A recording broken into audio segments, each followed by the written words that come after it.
Today, we're back with another round of your questions. We've got questions about microbes, questions about how James, our master of microscopes, takes care of microbes, and questions about how we make these videos. Some of these things we've seen come up frequently in comments, and others are questions sent in via Twitter, Patreon, and Instagram. So thank you to everyone who's been commenting and asking questions. We couldn't do any of this without your shared excitement for all things Microcosmos, and every one of your comments and questions steers this channel on our journey. Question number 1. We've been asked if there are any species of fungi that live in the aqueous environment. And yes, there are. We featured some in our recent episode about nematode-trapping fungi, which are very fascinating and also a teensy bit creepy. There are also other fungal parasites. These amoeba are infected with Amoebophilus simplex, a fungus that attacks certain amoeba and then grows spores out of them. These euglenids are also infected with some kind of fungus, though I couldn't tell you which kind. Moving out of the water and onto land, we've got a question about whether we've had the chance to observe modal soil microbes, and whether we've been able to look at species that come from more than 1 mile down in the ground. We've talked a bit about soil microbes, but the fact is that the soil has an incredible diversity of life in it, and we've barely scratched the surface, literally, and we'd love to dig deeper so that we can see some of the organisms that live a mile or more underground, but we cannot do that ourselves. So James has been trying to get a hold of some samples from drilling companies, so fingers crossed on that. Next question. Do organisms like Gastrotrick have gut flora? They almost certainly do have gut flora. Bacteria are basically everywhere, including in the guts of microscopic animals. As for their role in Gastrotricks, it could be anything. Our own microbiome is made up of bacteria that do everything from help us digest food to manage our immune system. And nature is full of many incredible examples of how gut flora and other forms of microbiome inform the lives of animals. So, there's probably something cool going on there, but no scientists, as far as we know, have yet investigated it.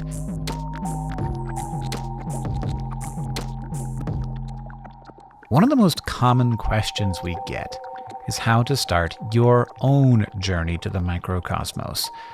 The easiest thing is to get some water from outside and look at it under a microscope. But of course, picking and purchasing a microscope can be overwhelming. Like any hobby, it's probably best to start off simple and see what works for you, get some experience, and then build from there.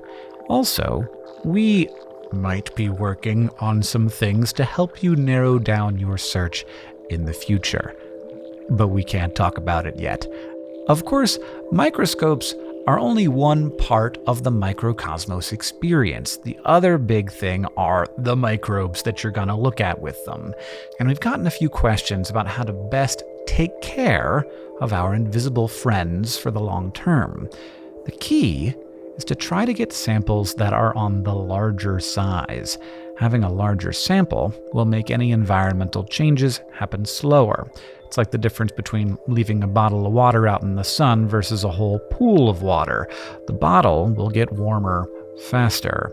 Now, obviously, you're not going to be gathering a whole pool's worth of microbes, but in general, it's best to err on the side of larger samples so that you can provide your microbes with a steady environment.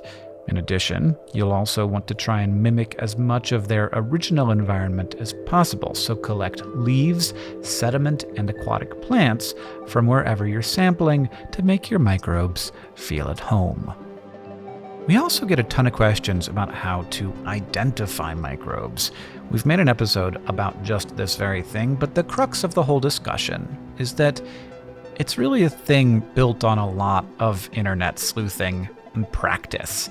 But with that said, our very own James Weiss will be publishing a book next year called The Hidden Beauty of the Microscopic World, to be published by Penguin Random House, which will be a picture-heavy book that might help you with your identification needs. Which is very exciting. Congratulations, James. Moving on to a microscope question, what is the minimum magnification needed to see single-celled organisms? Well, there are actually some single-celled organisms large enough to be seen without a microscope, especially if you put them in front of a strong light, like this stentor culture. When it comes to using a microscope, we've been able to use a magnification as low as 40x to see our samples. Now it's time to get into some behind-the-scenes stuff. Several of you have been asking about whether there are any microbes that we want to show but cannot for some reason. And yes, definitely.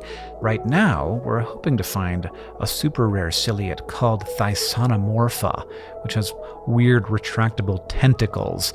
We'd love to feature archaea, which are single-celled prokaryotes distinct from bacteria, but archaea are super tiny, even by Microcosmos standards. Archaeans are famed for their ability to survive in some of the hottest and saltiest places on the planet, making them what we call extremophiles. And we really want to be able to talk more about extremophiles because it's incredible to learn more about how microbes are able to survive in some of the harshest environments. Unfortunately, we don't know how to do that yet. We don't know how to take care of them or capture them on video, and that is on our wish list.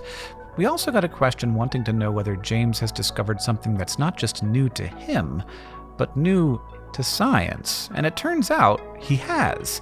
He found this new ciliate a few months ago and couldn't identify it, so he contacted some scientists working on this group of organisms.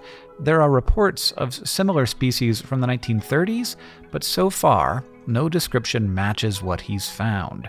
So James is working on trying to culture them and maybe do some genomic analysis, and hopefully he'll get to write a paper and name the organism.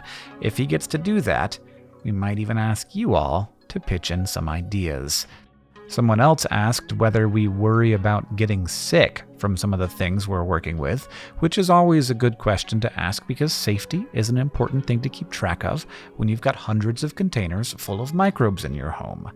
So James exercises caution by not handling the containers with an open wound.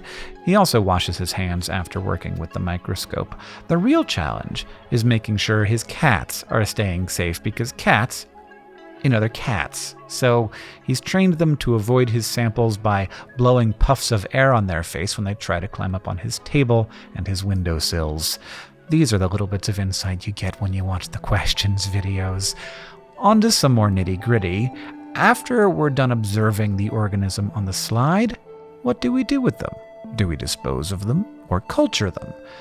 We don't really try to culture everything, but instead, we try to create little copies of the environment that the organisms came from.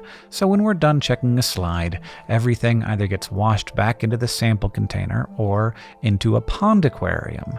But if we do want to culture them, James uses a micropipette to select the cells one by one and transfer them onto a clean water drop. He'll repeat this a few times to wash the cells and then put them into some water to culture. We get a lot of wonderful comments from you all about the music on this channel, and you've also asked about how it's composed. The music is made by the very talented Andrew Huang, who you can find on YouTube, link in the description, and he said the following, quote, "The music for Microcosmos is some of the most organic composing I've ever done, where I generally just set out to explore a mood as suggested by the team or based on my own viewing of the series." I think he did a really wonderful job.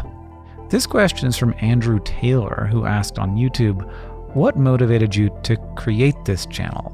Why did you branch out into the more relaxing narrative instead of continuing the high energy of your other productions? And hey, this is actually a question for me. Neat. Well, at first I was motivated to make the channel after seeing some of James's videos on YouTube, and I reached out and I was like, we should talk about these things. But in terms of the vibe, when you're making something, what it's going to feel like, how it's going to be experienced, that can't just come down to like what you know how to do or what you're good at, or what's become expected of you, or even a particular platform like YouTube. It has to be about what's right for the content.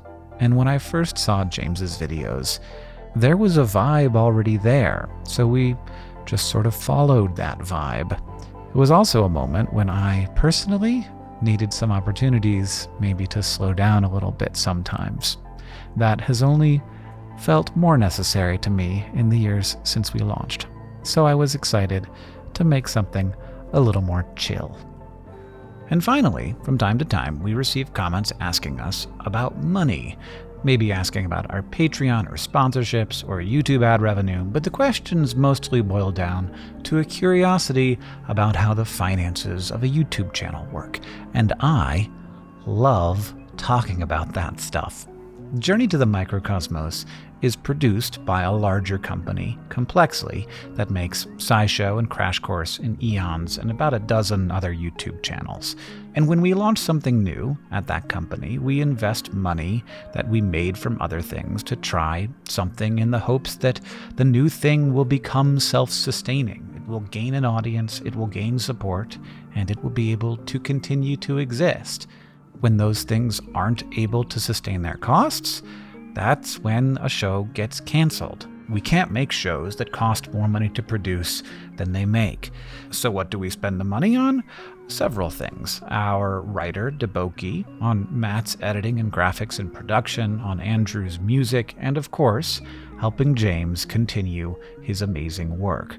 The one thing about this that is free is the narration, which I guess I throw in because I'm the CEO of Complexly, and I just really like to work on this show. The good news is that because this channel has the support of our Patreon patrons and advertisers, it's now making enough money that we can think not just about how to survive, but also about how to keep making our content better. Now, a lot of these things are expensive, but particularly with microscopy, the smallest microscope parts can cost thousands of dollars. But thanks to your support, we've been able to upgrade to a 4K camera to produce even better looking footage, and recently, James was able to get a brand new microscope so that we can share the amazingness that is DIC microscopy. Our next goal is to hit $5,000 a month on Patreon, and that's going to let us buy a 40x objective for the new microscope, similar to the one we've used in the past for our bright field and dark field clips. That way, we can still get the stunning footage we get with DIC microscopy, but also get a more zoomed out view of the microcosmos. So if you're interested in joining our amazing group of patrons, you can head over to patreon.com/journeytomicro, and together we can change our perspective on the world. And if you can't join our Patreon, all of your support and views, comments, likes, and questions helps us figure out where to take our journey next. So thank you for coming on this journey with us as we explore the unseen world that surrounds us. And again, thank you to our Patreon patrons, all of these people here who, yes, as I have just said, are the reason that this show can continue to exist. So if you are thankful for this show, these are the people you need to thank. If you want to see more from our master of microscopes, James Weiss, check out Jam and Germs on Instagram. And if you want to see more from us, there's always a subscribe button somewhere nearby.